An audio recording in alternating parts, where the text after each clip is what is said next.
Bom dia, sejam todos muito bem-vindos. Hoje a gente vai falar sobre culpa, vergonha e autocastigo.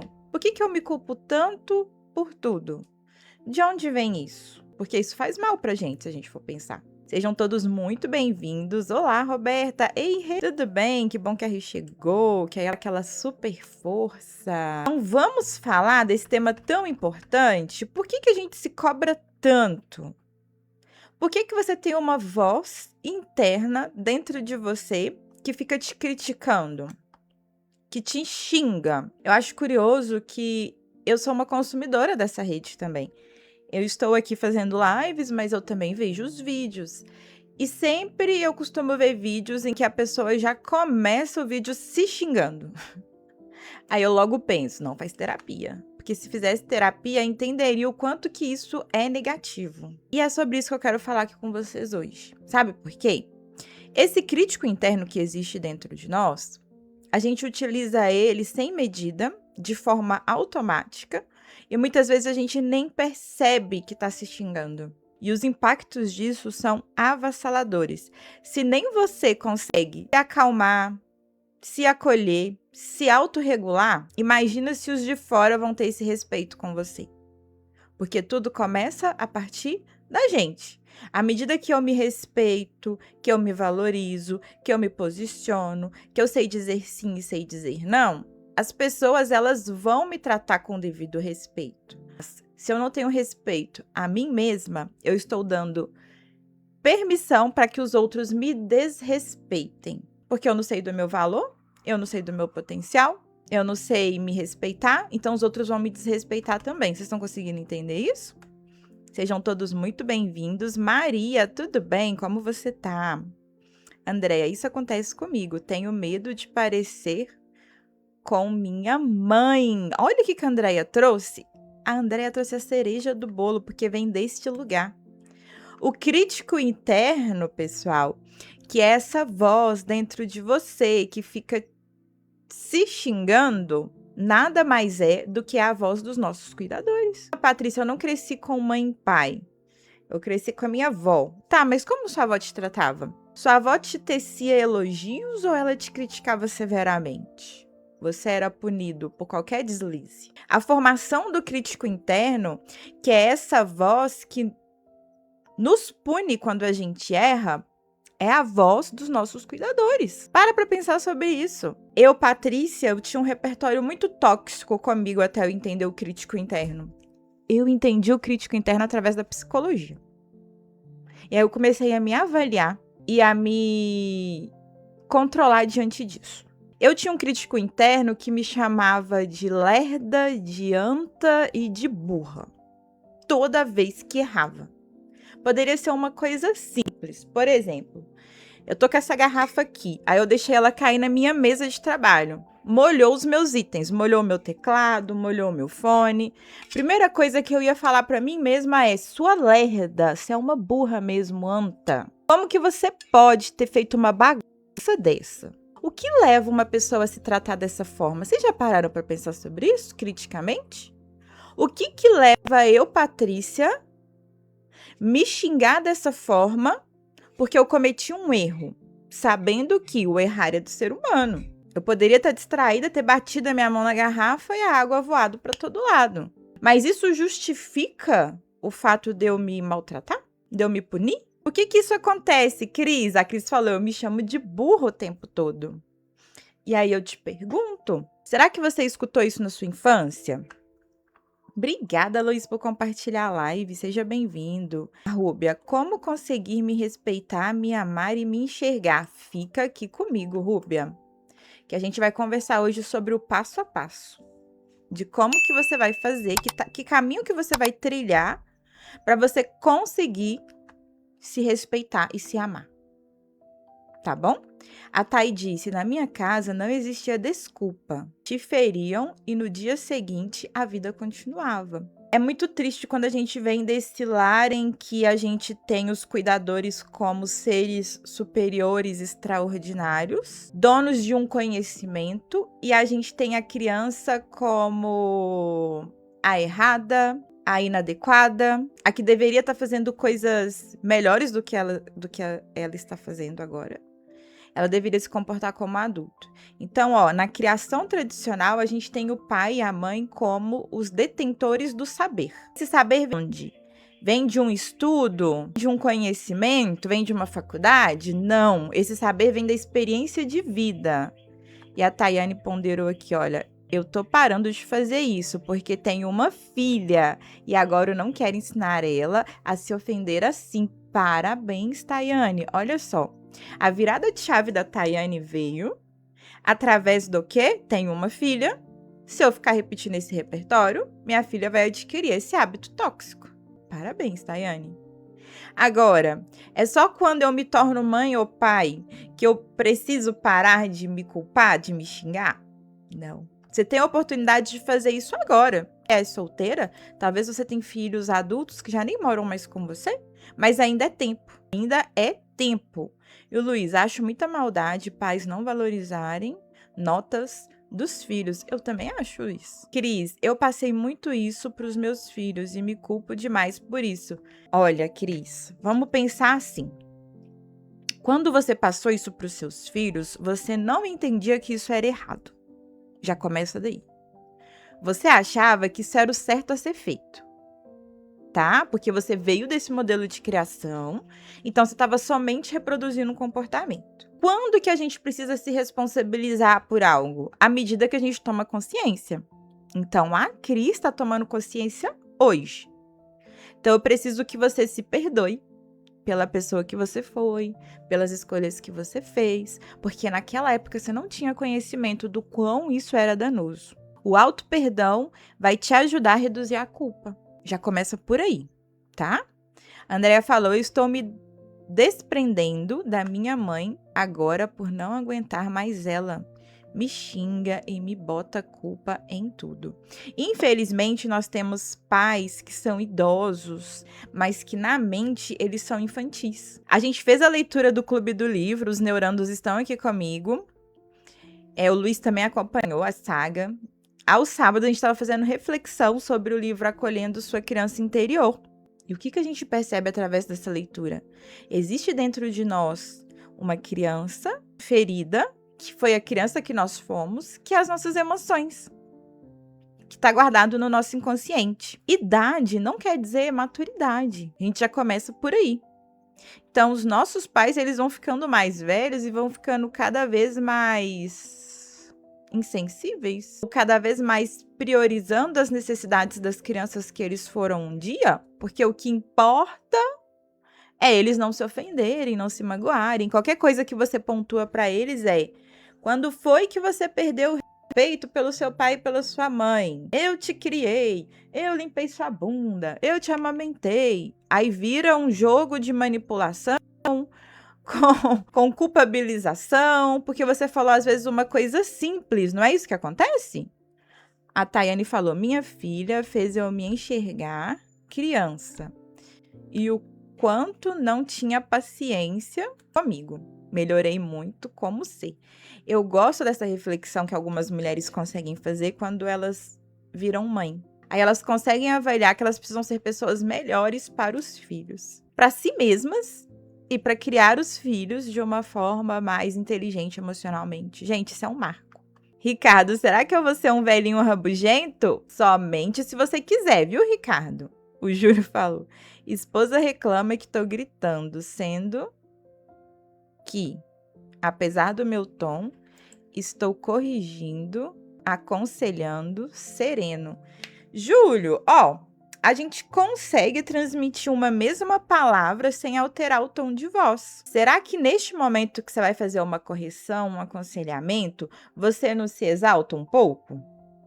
Sabe por quê? A voz masculina, quando ela está alterada, faz a mulher se lembrar do pai. Eu sei que você não tem nada a ver com isso, que a sua esposa vai ter que lidar com a história dela em terapia. O pai ou um cuidador do sexo masculino. Toda vez que o homem grita, exalta um pouco o tom de voz, a gente se conecta com a nossa criança e vai lembrar de quem? do nosso pai, naquele momento que o pai estava bravo, estava punindo, castigando. Então, pode ser que o tom de voz mais alto ativa gatilhos nela da infância. Ok, ela que vai ter que lidar com isso em terapia. Porém, você como cônjuge, o que você pode fazer para ajudá-la a não se sentir tão desconfortável? A gente pode ter uma conversa séria, uma conversa difícil, sem alterar o tom de voz. Tem um livro excelente para ajudar a gente nisso, que é o Conversas Corajosas, da Elisama Santos. Uma excelente leitura, eu já te indico. Conversas Corajosas, da Elisama Santos. Tá bom? Deixa eu ver o que vocês estão falando. Está cheio. Adriana, minha mãe era muito exigente. Com o passar do tempo, ela melhorou muito. Ai, perfeito, Adriana. É tão bom quando a gente vê pais que, com a idade, eles vão melhorando, né? De postura. É muito bom. Às vezes, sabe quando a gente é muito engatilhado? Quando a gente teve pai e mãe muito severo. E aí, quando a gente tem filhos, eles são uns amores com os nossos filhos. Por um lado, a gente fica muito feliz, porque a gente entende que eles são pessoas melhores hoje. Por outro lado, isso é muito conflitante, porque você lida com o que você não teve enquanto foi filha. Quem já passou por isso? Hoje você tem filhos, os seus pais são incríveis com os seus filhos. Você fica feliz porque eles têm ótimos avós, mas entra em conflito porque quando você era uma criança, você não teve esse amor, esse afeto, esse carinho, essa tranquilidade. Quem já passou por isso? A Renata, meu marido só fala gritando com os nossos filhos. Isso me irrita muito e os meus filhos ficam em pânico. E Renata, nesse momento, nós mulheres temos que ter muita sabedoria para não medir força com o marido. Sabe por quê? Os filhos, eles ficam divididos. Eu tô levando bronca do meu pai, aí minha mãe chega e xinga o meu pai. Então eu não preciso respeitar o meu pai. A gente acha que a gente está contribuindo, mas a gente pode estar prejudicando. Então, esse tipo de conversa a gente precisa ter com o marido no privado, no off depois. Né? Espera as crianças dormirem, chama o maridão e fala: ei, vem cá, vamos conversar. Obrigada, gente, pelos presentes. Gratidão. Galera, quem consegue republicar a live? Vou te ensinar agora como é que faz para republicar. Você pressiona o dedo na tela, vai aparecer duas setinhas, uma para cima e uma para baixo, assim, ó. Escrito republicar. É só você clicar nessa opção. Quem consegue? A Adriana compartilhou. Muito obrigada, Adriana. Deixa eu ver o que vocês estão escrevendo. Bom dia, Neilton. Seja bem-vindo. Ricardo, eu consegui mudar isso. Não grito mais. Sou manso como ganso. O Brandon perguntou, qual a resposta para isso? Culpa, vergonha, autocastigo? No quê? Quando a gente entra em contato com a nossa criança e percebe que os nossos pais não deram essas necessidades pra gente, é uma elaboração de um luto. A sua criança interior gritando, a criança que você foi um dia gritando dentro de você e falando, por que eu não tive isso? Então é uma elaboração de luto. Você vai precisar entender que para aquela época os seus pais não tinham conhecimento necessário e com a velhice eles melhoraram. Igual vinho, quanto mais velho, melhor. E que bom! E aqueles pais que não mudam de jeito nenhum? Do mesmo jeito que eram quando você era criança, são assim com você até hoje. É desafiador, não é? A Gabi, essa pergunta que queria entender, por que me culpo tanto por isso? Ah, então vamos falar sobre isso? Vamos começar a aprofundar na temática? Renata falou aqui, só piora, isso acontece, infelizmente. Júlio, como lidar com um vício que você sabe que tá errado, mas não consegue parar de fazer o vício? Ó, Júlio, primeiro lugar, consciência você já tomou, que tá errado, então parabéns. Segundo lugar, você falou que tem consciência que tá errado, mas não consegue mudar. Quando é assim, a gente precisa deixar o orgulho de lado e pedir por ajuda. Quem é que pode me ajudar com esse vício? Quem eu posso procurar? Nesse momento, você deixa o orgulho de lado. Eu dou conta de tudo sozinho, porque a gente precisa reconhecer que a gente não vai dar conta de tudo sozinho. Que vai ter momentos na nossa vida que a gente vai precisar buscar por ajuda. Aí você pode procurar ou alguém que já passou por essa situação de vício, já superou para te ajudar nessa trajetória, um mentor, ou você pode procurar aí a terapia. Obrigada, Neilton, pelo heart-me. Obrigada, Renata e Milene, pela rosa. Muito obrigada pelos presentes. Então, vamos lá entrar no assunto? Que se deixar, gente, eu vou falando. Fiz uma coisa errada no passado e isso me incomoda muito. Pensamentos ruins. Marcelo, isso é culpa. O nome disso é culpa. Vamos diferenciar cada um? O que é culpa? É um sentimento ligado a uma ação. Eu fiz algo errado. A sua mente fica revisitando o evento e te acusando. Sabe quando você fica repassando na sua cabeça? Obrigada, Jéssica. Obrigada, Belle. Quando você fica repassando na sua cabeça um acontecimento e pensando todas as formas diferentes que você poderia ter agido e não agiu, isso está relacionado com a culpa. Eu devia ter falado isso. Ou eu não podia ter falado isso. Eu fui inadequada. Eu fui imprudente. Eu fui desrespeitosa. Isso está relacionado com culpa. Eu me lembrar de algo que eu fiz e ficar ali ruminando aquilo, pensando em outras maneiras que eu poderia ter conduzido, ou coisas que eu não deveria ter dito. Isso vira um looping. Eu fico repetindo esse repertório. Eu sempre tenho lembranças disso e eu fico ali me culpando, numa ruminação. Ansiedade com bastante dor de cabeça. É normal? Não, William. Não, isso foge da normalidade. Isso mostra que você vai precisar aí de uma ajuda para entender. Primeiro, qual que é a origem dessa dor de cabeça? Será que é a dor de cabeça que está te gerando ansiedade? Ou a ansiedade está gerando dor de cabeça? Essa dor de cabeça pode estar relacionada com algo fisiológico?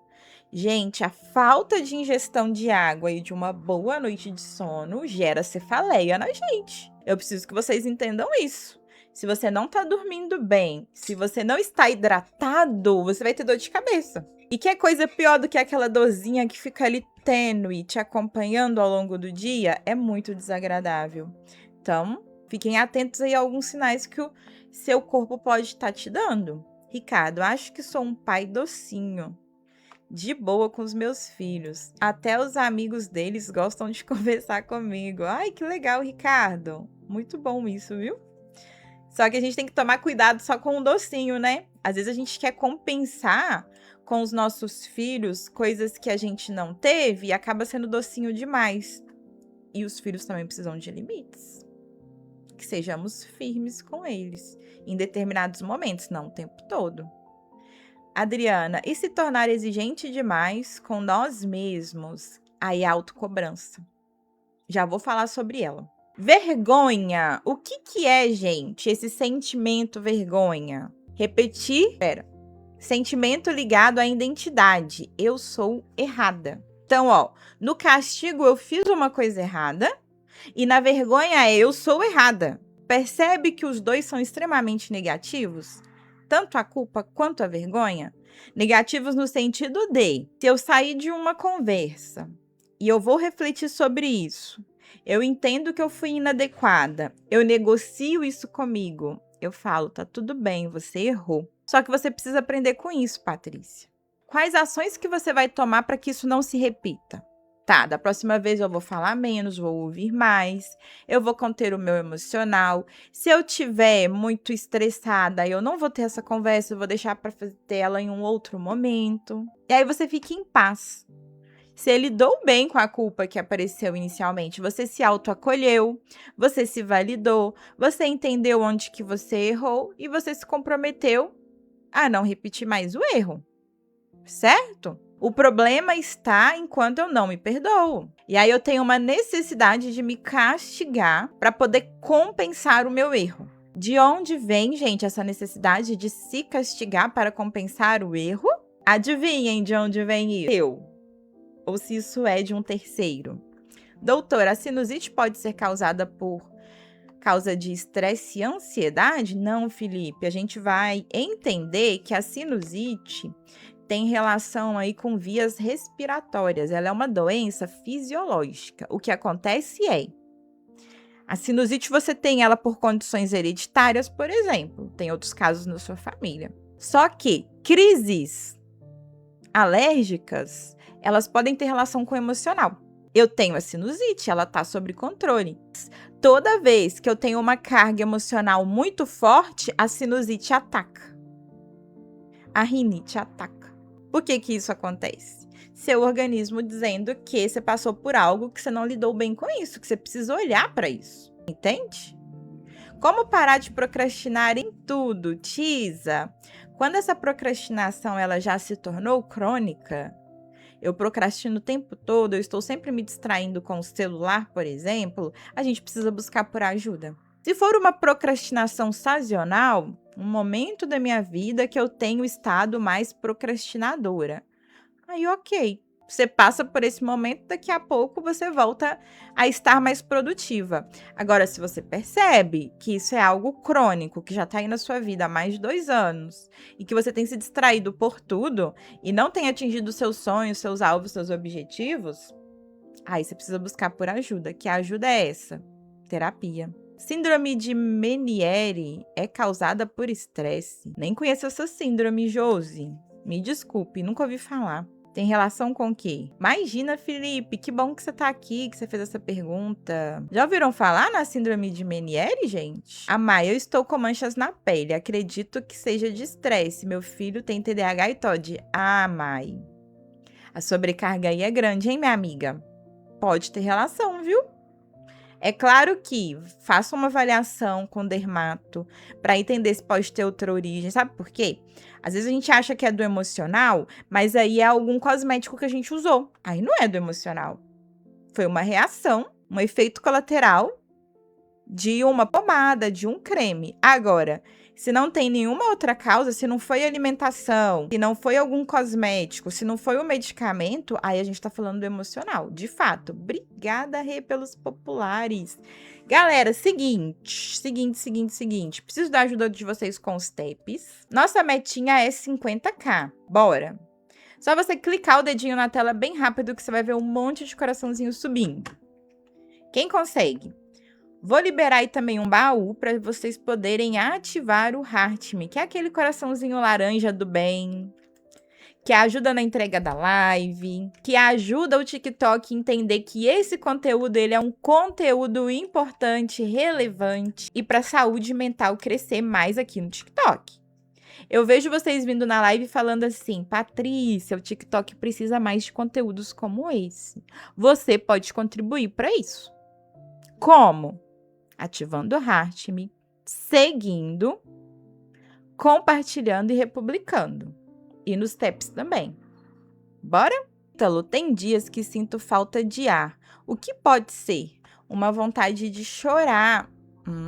Ítalo, você que vai conseguir me responder isso. Pensem assim, gente. Eu estou com uma vontade de chorar e uma falta de ar. O que aconteceu antes dessa vontade aparecer? Prestem atenção, gente, que isso aqui... Obrigada, gente, por seguir. Gratidão. Quem puder compartilhar também. Isso aqui é algo de terapia que eu vou ensinar para vocês gratuitamente aqui na live. Então, prestem atenção. Toda vez que eu tô sentindo sintomas corporais desagradáveis, falta de ar, coração acelerado, vontade de chorar, o meu corpo está me sinalizando sobre algo que eu pensei ou que eu vivi. Talvez eu lidei com uma experiência que me ativou um gatilho. Pode ser que eu pensei sobre algo que ainda não está bem resolvido na minha vida. E aí, isso me gerou ali uma angústia. Então, toda vez que você sentir um desconforto corporal, é um convite para você parar tudo e avaliar. Se autoavaliar. Obrigada, Felipe, pelas rosas. Obrigada, Nick, pela rosa.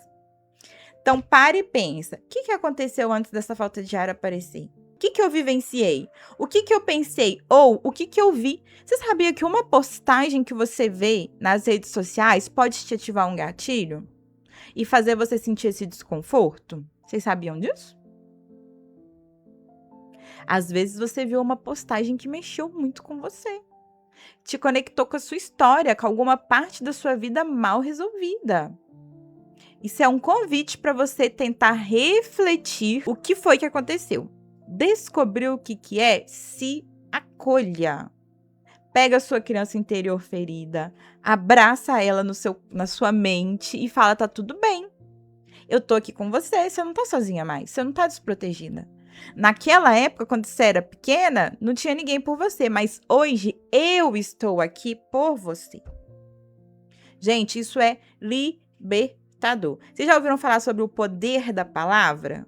Isso funciona também na nossa mente. A neurociência vai falar sobre isso. Quando eu evoco palavras de acolhimento, de gratidão comigo mesma, isso vai mudar o meu estado físico, o meu estado mental. Obrigada, Renata. Obrigada, Yasmin. Então, isso é poderoso, de verdade. Não, tá? Não é lei da atração. É você fazendo por você aquilo que ninguém fez. E você consegue fazer isso. Eu sei que você consegue. Bom dia, Raquel. Renata sabe 1. Transtorno bipolar tipo 1. A gente vai ter aí quadros de episódios de mania, que pode ter um quadro depressivo ou não. Na bipolaridade, existe uma alteração de humor, onde a pessoa ela migra de um estado para o outro, é cíclico. Na mania, a gente tem o quê? Uma euforia muito grande, uma animação, uma pupila dilatada. Então, a pessoa faz coisas que ela não fazia antes, ela tem muita energia. Ela se sente revigorada. As pessoas até estranham tanto a animação. Essa pessoa, ela passa durante um período por essa fase de mania, até ela entrar naquele estágio típico, comportamento normal, funcionamento normal. Ou ela pode migrar de mania para depressão, não ter energia, querer só ficar na cama, não conseguir trabalhar. Como que eu lido com transtorno bipolar? Transtorno bipolar, o cerne, a base dele é o tratamento psicológico.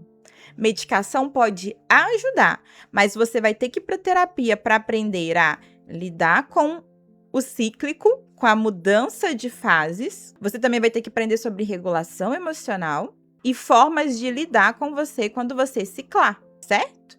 Di, seja bem-vindo. Yasmin, obrigada. Obrigada, Jéssica. Gratidão pelos presentes. Gente, baúzinho aberto. Pega a moedinha, ativa o Heart Me, que é esse coração laranja, ou envio popular, fechou? Deixa eu ver o que vocês estão falando.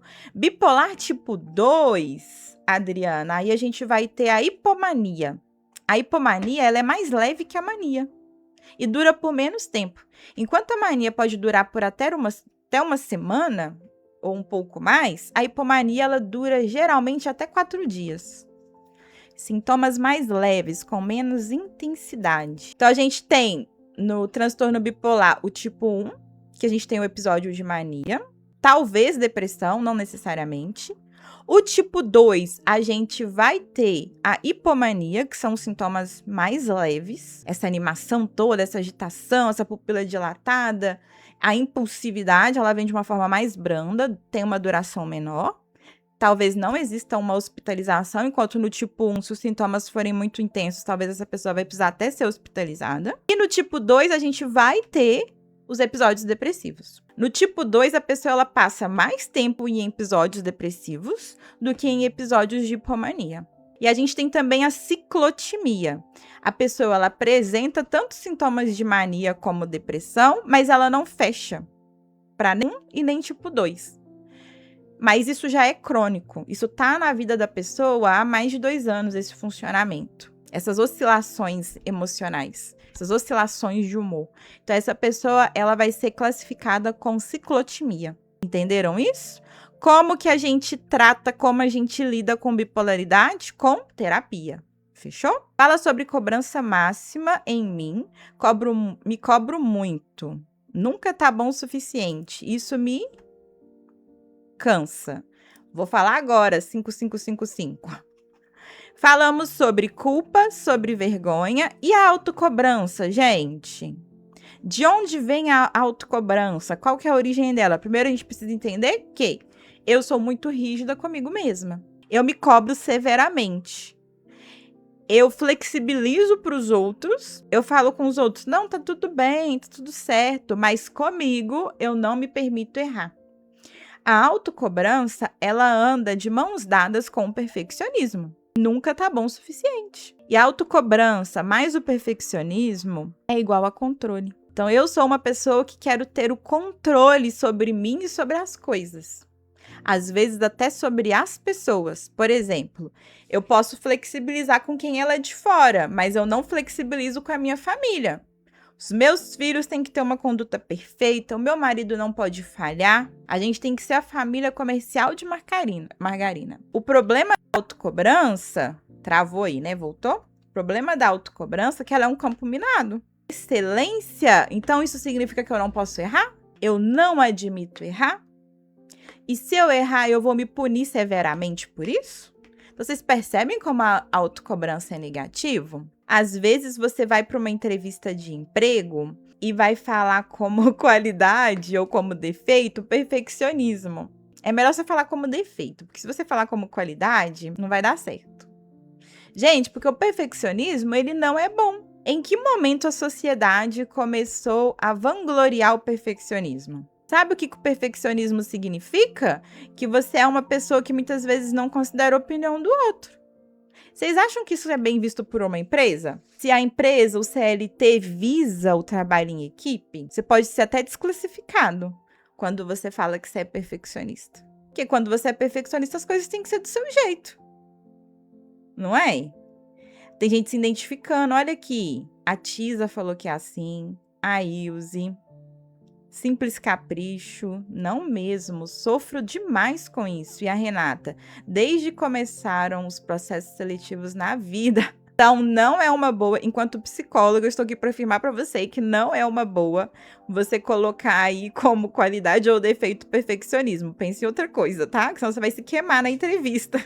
A Lê falou, perfeccionismo às vezes é visto como inflexibilidade. Lê, às vezes não, isso é o perfeccionismo. O perfeccionismo tem relação com inflexibilidade. Gente, eu tenho pacientes perfeccionistas. Você imagina o desafio que é no contexto clínico lidar com um paciente perfeccionista? É aquele paciente que a psicóloga não pode ter um imprevisto, não. Porque se você pedir para mudar o horário, é o fim do mundo. Ou 880, isso aí mesmo. Pensa só. A Renata colocou, sou 880. Isso tem relação com o perfeccionismo. Você tem uma paciente perfeccionista na clínica. Aí você tem um imprevisto. Meu filho adoeceu, não vou poder atender ela às 8 horas na segunda-feira. Fulana, sinto muito, meu filho tá doente, eu não vou conseguir te atender hoje às 8. Nossa, é o fim do mundo. Dependendo do grau de perfeccionismo, essa pessoa ela vai querer até romper com a terapia. Porque ela vai considerar isso como uma irresponsabilidade. Afinal, ela já tinha no cronograma dela que ela faria terapia às 8. O problema é seu se você teve um imprevisto. Entende, gente, o quão que o perfeccionismo ele é nocivo? A Ilse falou, já sofri muito por ser assim, agora tô mudando. E parabéns, Ilse. O depoimento da Ilse é algo real, gente. Tem como a gente trabalhar o perfeccionismo. Como que a gente trabalha o perfeccionismo? Com flexibilidade e frustração. Exato. A gente submete o paciente a situações em que ele vai ter que flexibilizar. E a gente vai fazendo esse enfrentamento até, de fato, ele conseguir flexibilizar. É desafiador, gente. Isso é para quem quer mudança. Isso é para quem reconheceu que o perfeccionismo está fazendo mal. Lê, temos a ilusão de total controle e nos decepcionamos quando percebemos que nada é perfeito. Exatamente, Lê. Sabe quais transtornos sofrem muito com perfeccionismo? TDAH e TEA. Ainda mais se ambos vieram de uma criação muito rígida. Então, talvez você hoje é uma pessoa perfeccionista porque a sua mãe é a rainha do perfeccionismo. Se você tem sua mãe rainha do perfeccionismo, logo você vai aprender com ela aquelas características e vai reproduzi-las na sua vida. Então, muito da culpa, da vergonha, da autocobrança e do autocastigo tem relação com o tipo de criação que você teve. Entendam isso. Se hoje você é essa pessoa que se culpa demais, que sente vergonha por tudo, que se cobra, que se castiga, isso tem relação com a sua criação. Não se esqueçam disso. Aline, agora com 30 anos descobri que eu não sou uma pessoa horrível. Eu só sempre me puni demais. Aline, que palavras corajosas e que bom que você escreveu isso aqui pra gente. Porque é sobre isso. A culpa e a vergonha faz você se analisar como uma pessoa horrível, inadequada, imprópria, não merecedora.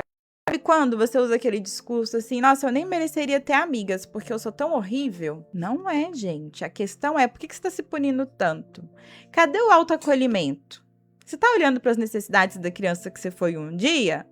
Ou você, enquanto adulta, tá punindo a sua criança? Não, não basta os seus pais terem te punido, não. Você, enquanto adulta, você vai continuar se punindo. Vou fazer um convite para você hoje. Joga o chicotinho fora. Sabe aquele chicotinho invisível que você tem, que você fica, pá, te dando um lapado o dia inteiro? Tá na hora de jogar esse chicotinho fora. Isso não te pertence mais. Hoje você é um adulto, uma adulta saudável, que pode se acolher, que pode entender que você é uma pessoa que erra.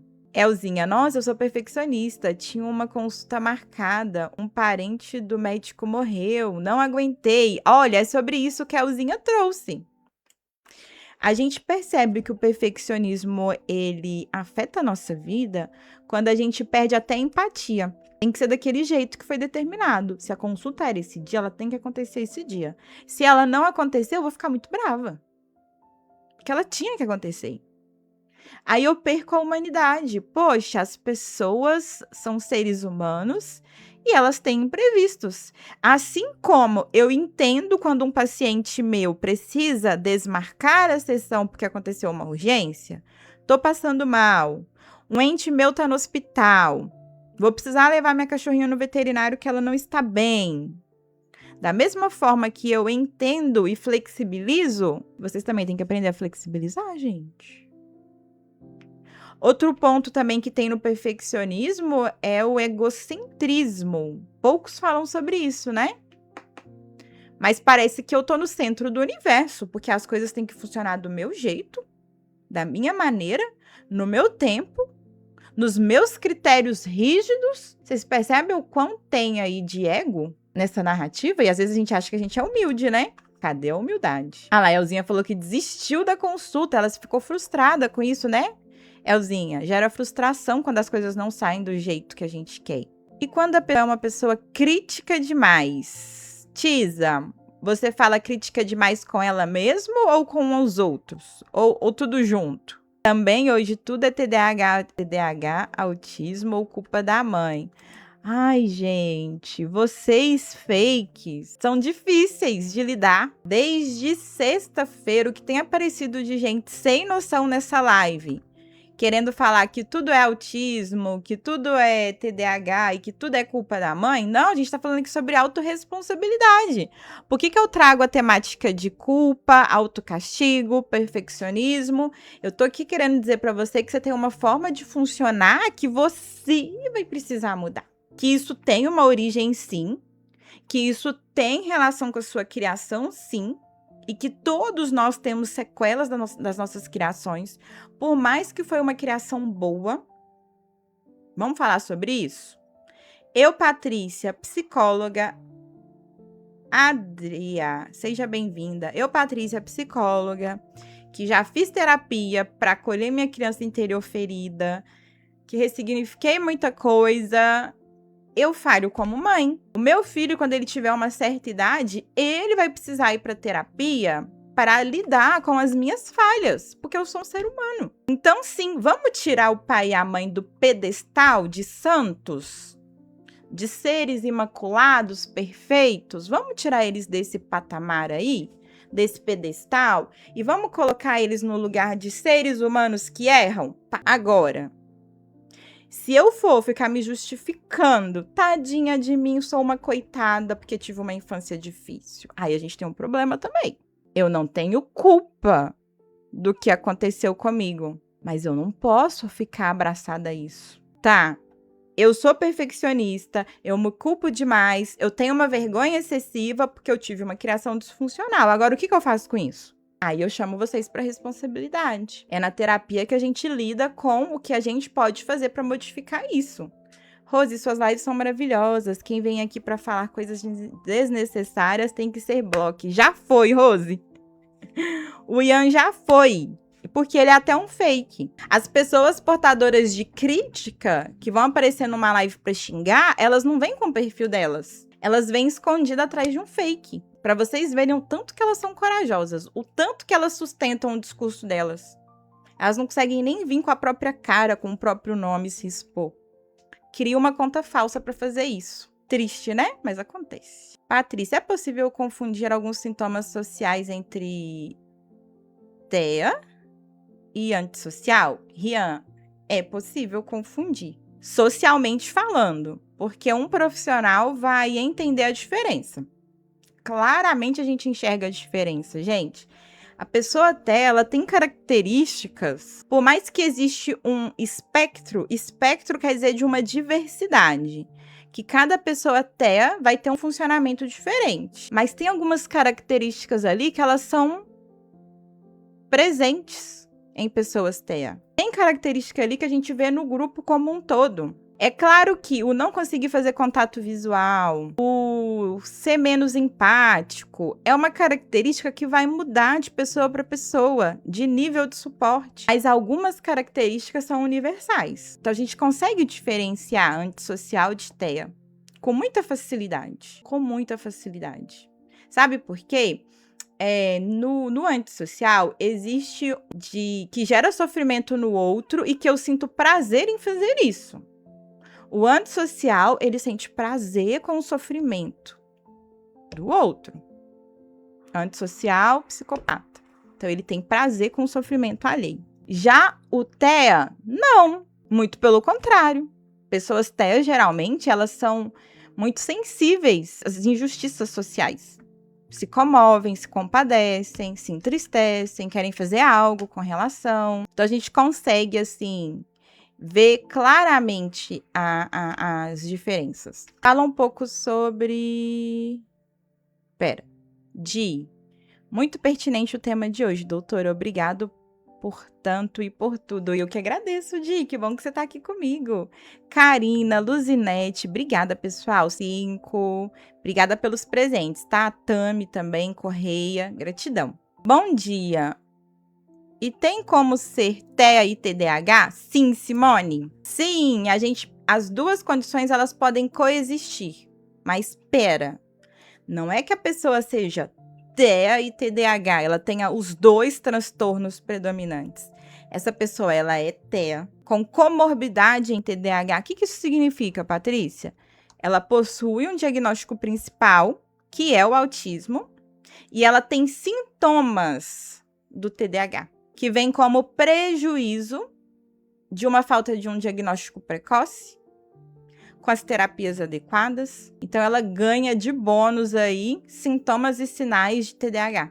Que se fosse identificado desde bebezinho e tivesse feito todas as terapias, talvez o TDAH não viesse de brinde, tá? Então, assim, na vida adulta, quando se tem um diagnóstico de neurodivergência, dificilmente esse diagnóstico ele vai vir sozinho. Provavelmente ele vai vir acompanhado de comorbidades, porque não houve tratamento, a pessoa ela foi acumulando prejuízos ao longo da vida, e aí ela vai adquirindo aí outras condições que trazem prejuízo. Ivanildes, primeira vez aqui, estou amando sua live, já estou seguindo você. Obrigada, Ivanildes, que bom que você está aqui com a gente. A Mari, quando eu não faço questão que ninguém permaneça na minha vida, não corra atrás, é egocentrismo? Mari, depende, a gente precisaria avaliar isso num contexto clínico. Seria irresponsabilidade minha dizer, ninguém mesmo? Você é uma pessoa que vive totalmente sozinha? Ou você tem ali algumas pessoas que você aprecia, que você gosta da companhia? É um grupo seleto, pequenininho? Como que é? Me conta. Ou é ninguém? Você vive numa bolha sozinha. Tipo, é você dentro da sua casa, você trabalha dentro de casa para não ter contato com outras pessoas, você evita qualquer tipo de contato. Me conta. Rian, minha psiquiatra falou que eu preciso de terapia para ontem. Ela não conseguiu dar o diagnóstico. Rian, o recado já foi dado. E aí? Como que você escolhe agir diante da intervenção da sua psiquiatra? Bianca, oi doutora, assistindo a sua live a partir da Angola. Como se curar deste hábito de se culpar? Bianca, seja muito bem-vinda. Coisa linda. Gente, olha só onde que a nossa live tá chegando. E falando nisso, antes de eu responder a pergunta da Bianca, me conta de onde vocês são. Deixa eu saber aonde que a live tá chegando. Me contem aqui, de onde vocês são? Eu sou de Minas. A Bianca é de Angola, a Rai é de Portugal. Renata é de BH, minha conterrânea. 555 é da Bahia. Curitiba, Berlim. Que incrível, gente.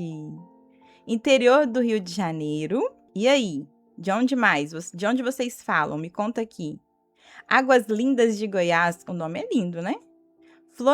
Florianópolis, Santa Catarina, Angola, Rio de Janeiro, São Paulo, capital, Miami, Flórida. Que legal, Sandra! Altamira, Pará, Brasília, Recife. Gente, que legal! Araruama, Rio de Janeiro, Maranhão. Gente, tem muito lugar para eu visitar ainda nessa vida, viu? Eu não conheço a maioria dos locais que foram citados aqui. Sejam todos muito bem-vindos. Você viu, Ricardo, que chique que a gente tá internacional? Bianca, minha mãe, faz tratamento de silêncio comigo sem motivo. Como faço pra parar de me culpar? Boa. Vamos falar sobre a culpa? Patrícia, como que eu largo a culpa? Eu durmo e acordo e eu me sinto culpada. Me sinto culpada por coisas que eu acabei de fazer. Me sinto culpada por coisas que eu já fiz. Vamos entender que a culpa, ela foi um comportamento aprendido? A gente precisa falar sobre isso. Gente, não tem como não falar sobre isso. A culpa, ela é um comportamento aprendido. Toda vez que os seus cuidadores faziam você se sentir inadequado diante de algo que você fez, você foi aprendendo sobre culpa. Você foi aprendendo na prática o que é a culpa. Sabe quando a sua mãe falava assim pra você com a melhor das intenções do mundo? Olha, você tá desperdiçando comida. Você sabia que existem várias pessoas que não têm o que comer? Você já foi aprendendo que é culpa. Até aí tá tudo bem, essa aí é uma culpa controlada. A intenção é que você não desperdice mais comida, que você tenha uma consciência alimentar. Agora, e quando a culpa foi aprendida por chantagem emocional? Aquela mãe mais vitimista que fala: "Você partiu meu coração. Desse jeito eu não vou resistir. Você quer ficar sem mãe?" Às vezes você fez uma coisa que, claro, precisaria de uma correção, mas a manipulação gera em você um sentimento de culpa e essa culpa, ela vai sendo constantemente alimentada. Toda vez que você faz algo que é considerado inadequado para os adultos, eles te punem, eles te culpabilizam severamente por isso. Qual é o repertório que você aprende? Eu sou inadequada, eu não presto, eu não faço nada direito, eu sempre erro. Não é isso que acontece, gente? Tenho dificuldade em arrumar assunto para conversar. Me sinto uma pessoa desinteressante. Jurema, dentro da terapia, quando você faz terapia na psicologia, a gente tem treino de habilidades sociais. Você vai ser ensinada sobre como se relacionar. Aí você desenvolve repertório para parar de se sentir inadequada. Então, vocês já entenderam de onde vem a culpa, né? A origem dela. Patrícia, como que eu mudo esse repertório, então? A gente muda esse repertório com conversas internas. Toda vez que a culpa aparecer, você precisa questionar essa culpa não na esfera emocional, estando dentro. Você precisa questionar essa culpa estando fora. Então, você vai avaliar, você vai anotar a culpa e vai raciocinar se essa culpa ela faz sentido. Se você não está se cobrando demais, se você não está sendo muito dura com você, como você faria se fosse uma outra pessoa?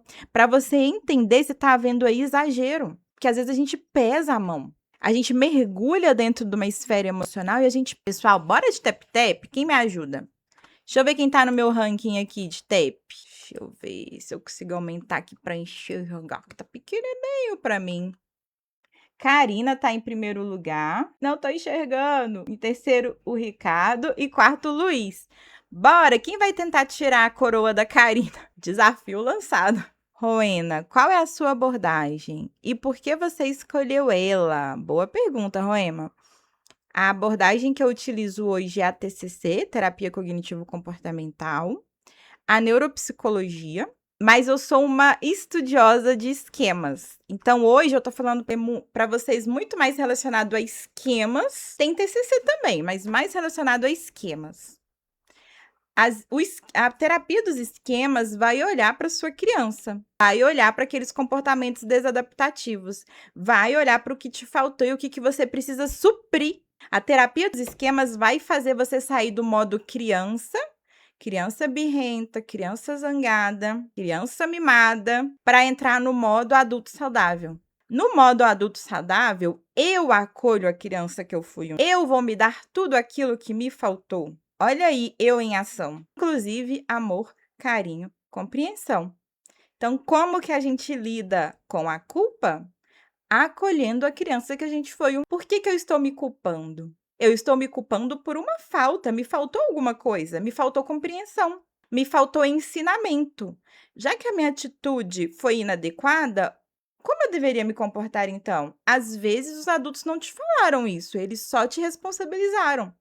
Mas eles não te ensinaram, não teve um plano de ação. Então, é por isso que hoje você se culpa e não consegue fazer nada com relação a isso. Você só fica na esfera da culpa, porque os seus cuidadores não te ajudaram. Gente, é responsabilidade do adulto desenvolver o emocional da criança. Criança é página em branco, ela aprende com os adultos.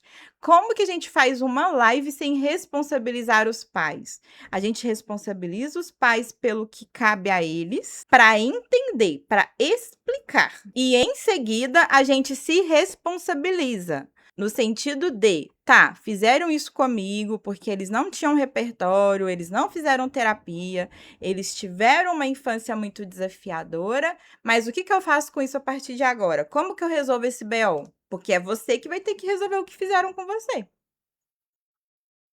É você que vai ter que dar conta disso. E se esses pais tiveram transtornos?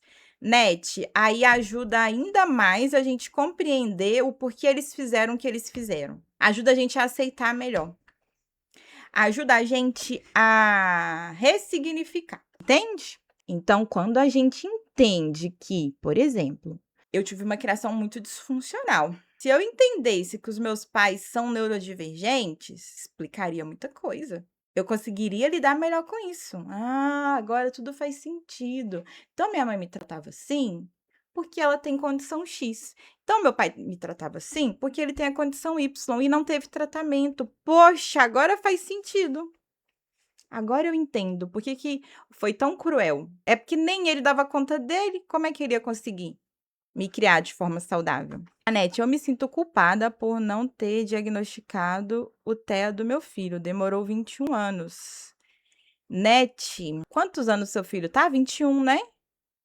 Mas no tempo que ele era criança, a gente não tinha a ciência avançada como hoje. Então, ó, eu preciso que você comece a trabalhar internamente. Tem uma técnica da terapia que se chama advogado de defesa. Gente, o advogado de defesa é uma técnica excelente para você lidar com o que te aconteceu. Advogado de defesa. Você é responsável por se defender quando você estiver no campo ali da culpabilização. Você vai ter que encontrar evidências ao seu favor. Não é passar pano para você, não estão com isso. Tem relação com você flexibilizar. Você vai se responsabilizar em uma certa medida, mas você também precisa se acolher. Net, sim, por favor, leve essa questão para sua terapeuta. Ela vai te ajudar com isso. Pode ter certeza que vai te ajudar. Ricardo, tanto trem que eu não conhecia, tá vendo só? O que é psicoeducar. Quando eu psicoeduco, ensino vocês sobre comportamentos, sobre estilo de vida, sobre disfuncionalidade, como que vocês vão fazer para ressignificar isso, eu estou contribuindo socialmente. Entende? Que eu estou cumprindo aqui uma missão de contribuição social através das lives? E eu preciso que vocês venham juntos comigo propagando essa ideia. De que forma, Patrícia, eu posso te ajudar a carregar essa mensagem? Que mais pessoas saibam sobre saúde mental. Você pode fazer isso com o seu TEP. com o dedinho na tela. Você pode fazer isso enviando um presente, ajudando nas metas. Você pode fazer isso seguindo e compartilhando. Então, com ações simples, você consegue, obrigada, Rê, pelas rosas, você consegue contribuir para que essa mensagem alcance mais pessoas. Obrigada pelo Heart Me! Obrigada, Karine, pela rosa. Percebe como que você pode contribuir para que o meu trabalho alcance mais pessoas? Ivanildes, doutora, você é muito necessária aqui. Obrigada, Ivanildes. Gratidão. Quem puder compartilhar, bora? Compartilhar, Nete? Ó, aqui embaixo tem uma setinha. Você clica nela e você pode colocar nos seus stories. Vai dar para você algumas opções. Você pode compartilhar com seus amigos. Aí mais pessoas conhecem a nossa live. Fechou? Você pode republicar também. Pressiona o dedo na tela, vai aparecer uma opção de republicar. 2 setinhas, uma para cima e uma para baixo, escrito republicar. Aí você clica nela. Isso também ajuda. Para me seguir, você vai aqui em cima, ó. Bem aqui em cima, do lado do meu nome, tem uma opção escrito seguir. Você também já contribui. Fechou? Net, me chama depois aqui na opção de serviços, aqui embaixo, ó. Ou no link da bio, que você vai direto pro meu verdinho. Tenho 23, desde o 11, não tenho amigos. O Rian falou. Não consigo e não tenho vontade de ter. Pera, Rian, não consegue. A sua falta de vontade de ter amigos hoje vem do fato dos insucessos? Que, ó, uma coisa é, nunca tive amigos, nunca nem me importei com isso, nem liguei. Outra coisa é, eu tentei várias vezes, não consegui e desisti. É isso que a gente precisa entender. Outro ponto é, galera, somos seres bio, psico, social, espiritual e ecológicos. A psicologia social fez esse estudo e fez essa determinação, que esse é o nosso funcionamento. Para a gente se sentir bem, para gerar na gente bem-estar, aquela situação ali de saúde que existe na OMS, a definição de saúde da Organização Mundial de Saúde, Organização Mundial de Saúde. Essa visão de bem-estar, ela vem desses pilares. Somos seres biopsicossocial, espiritual e ecológico. Então, a gente precisa alimentar essas 5 áreas para a gente ter saúde mental, para a gente se sentir bem, para a gente se sentir pleno, realizado. Biologia é o meu corpo. Então, como eu me cuido, se eu tô me hidratando, se eu tô me alimentando bem, se eu tô fazendo atividade física, e com minha mente, minhas emoções, eu tenho cuidado dessa área? Eu tenho cuidado da minha mente, dos meus pensamentos? Eu tenho gerenciado isso bem? Social. Somos seres sociais. Nós temos necessidades de conviver. Às vezes, você tem aí uma questão relacionada à rejeição, que vem lá da sua família. Às vezes, você foi rejeitado por pai, por mãe, foi abandonado, teve uma rejeição familiar, escolar, sofreu bullying. A ferida da rejeição faz a gente desenvolver um sistema de autoproteção. Não preciso de ninguém. Eu me basto. Isso não é saudável, porque a gente não se basta. A gente precisa das pessoas. A gente precisa tanto das pessoas que, para você hoje comer, vestir, trabalhar, envolve pessoas. Teve alguém que confeccionou sua roupa, teve alguém que te vendeu essa roupa, alguém te forneceu essa alimentação que chegou até a sua casa. Envolveu pessoas. Nós não conseguimos viver 100% sozinhos. Isso não é possível, tá? Então, a gente precisa entender se essa questão de eu não faço questão, não tô nem aí, eu não me importo, se não tá relacionado com trauma. Porque pode ter relação com trauma. Então, a gente precisa resolver esse trauma. Somos seres espirituais também, porque a gente precisa... Não estou falando de religião.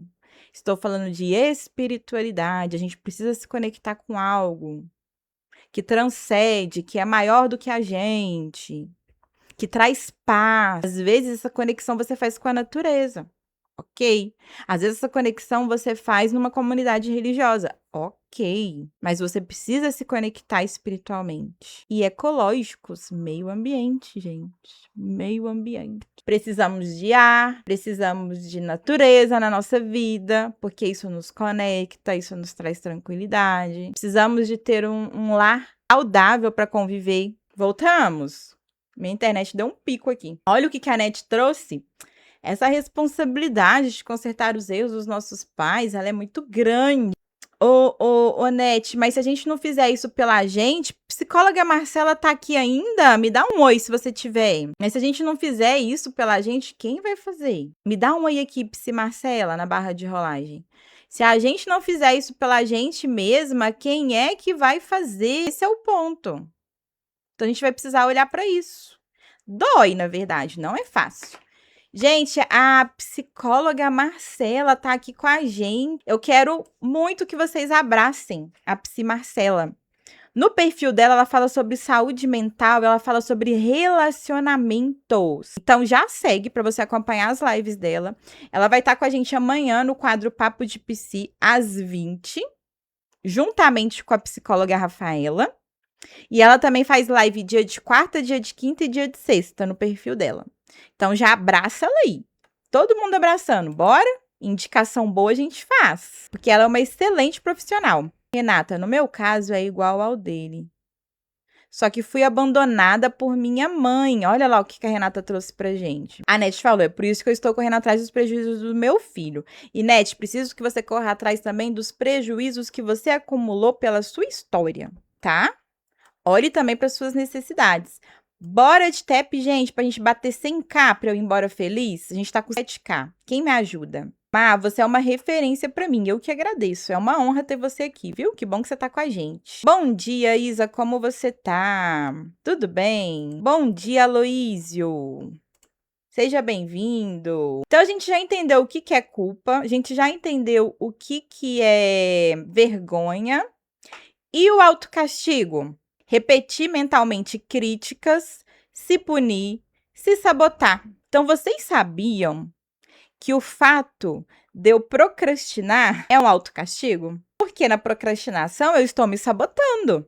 Eu estou vendo aquela situação como desafiante demais. Obrigada, Jéssica, pelo Heart Me. Gente, a psicóloga Jéssica também é uma pessoa que eu gostaria que vocês seguissem. Abracem ela aí. Excepcional, tem feito lives de alta qualidade. O tempo que ela tá aqui na plataforma, mas ela tá dando um show de psicoeducação. Então, abracem ela aí.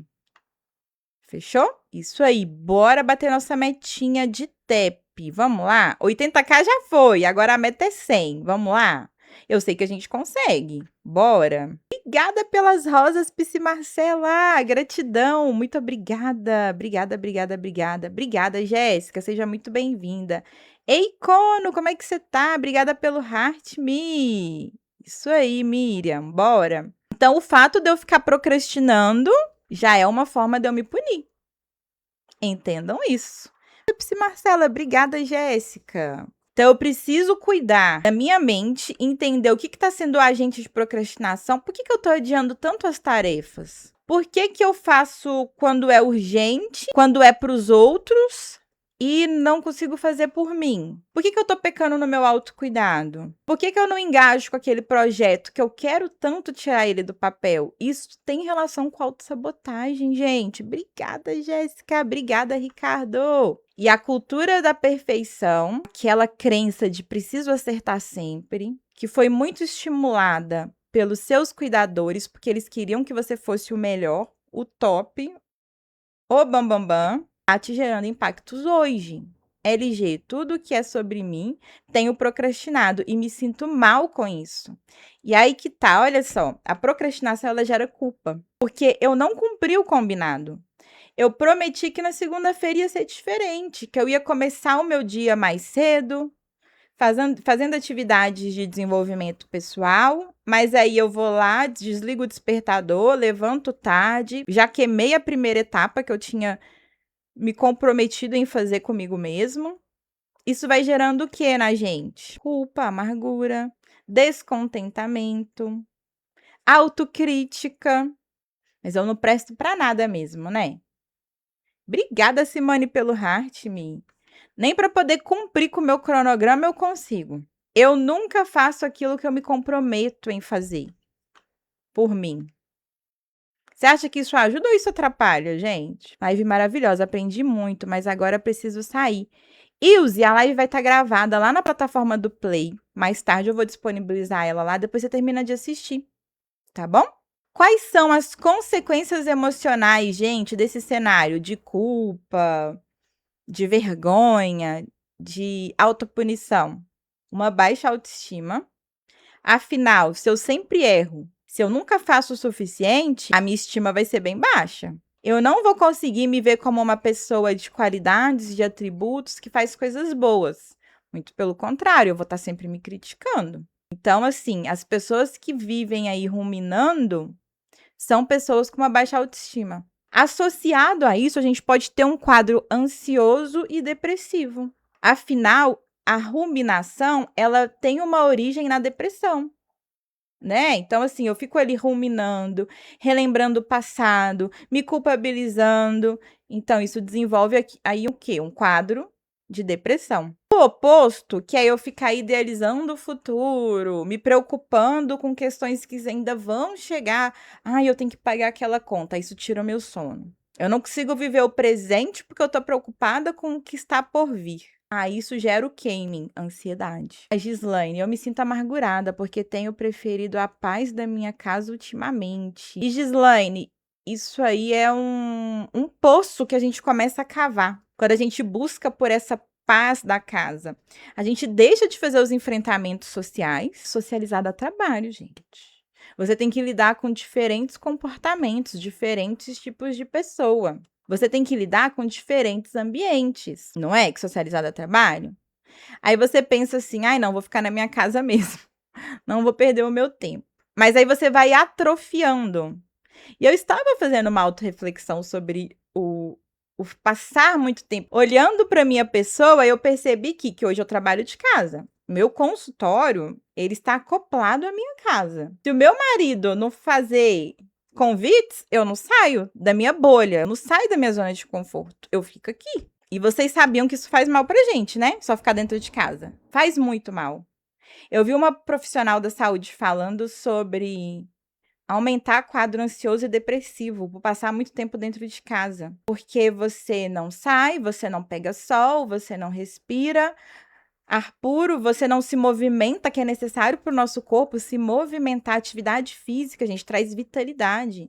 Se eu não faço esse movimento, eu passo a estar mais autocentrada. Eu passo a ficar mais na esfera de olhar para as minhas próprias necessidades, para aquilo que está faltando, para o que eu não estou conseguindo fazer. Então, estar dentro de casa faz eu ficar muito preso dentro da minha mente. E a gente não fica preso dentro da mente construindo pensamentos saudáveis, né? Quem dera. Geralmente a gente fica ali na esfera dos pensamentos automáticos negativos. Isso vai contribuir para o prejuízo na sua saúde mental. Então, vocês estão entendendo que é importante a gente sair, ver sol, se movimentar, fazer uma caminhada? Force a ir ao supermercado ao invés de pedir para entregar em casa? Se force a você sair a pé e ir ao supermercado. Isso é importante, gente. LG, só vem pensamento ruim, remoendo coisas negativas. Quando fica dentro de casa, né, LG? Não é isso que acontece? Não consigo terapia, TEA e TDAH. Meu filho 17, nível 1, diagnosticado tardio. Vale um psicólogo tradicional? Vale até terapia online. O importante é que seu filho faça terapia. Seu filho é uma pessoa mais tecnológica? Gente, os adolescentes, eles estão se adaptando muito bem à terapia online. Renata, mas aí você tem um caso específico. Você precisa ficar em casa, né? Pelo problema dos pés. Mas que outros artifícios você tem para sair de casa? Seria ruim para você utilizar ali uma bengala, uma muleta, uma cadeira de rodas, para você pegar ar, para você ver gente? Rian, doutora, se eu for com um advogado, posso conseguir auxílio para me ajudar nesses 5 tipos de transtornos que posso ter incluído na ansiedade que realmente tenho? Rian, inclusive, gente, tem um advogado aqui na plataforma que ele tá querendo fazer uma live comigo. E eu quero ver se vocês acham uma boa ideia. Ele é um advogado previdenciário e ele queria participar com a gente para poder falar dos benefícios para quem tem aí transtornos, que seria o BPC-LOAS.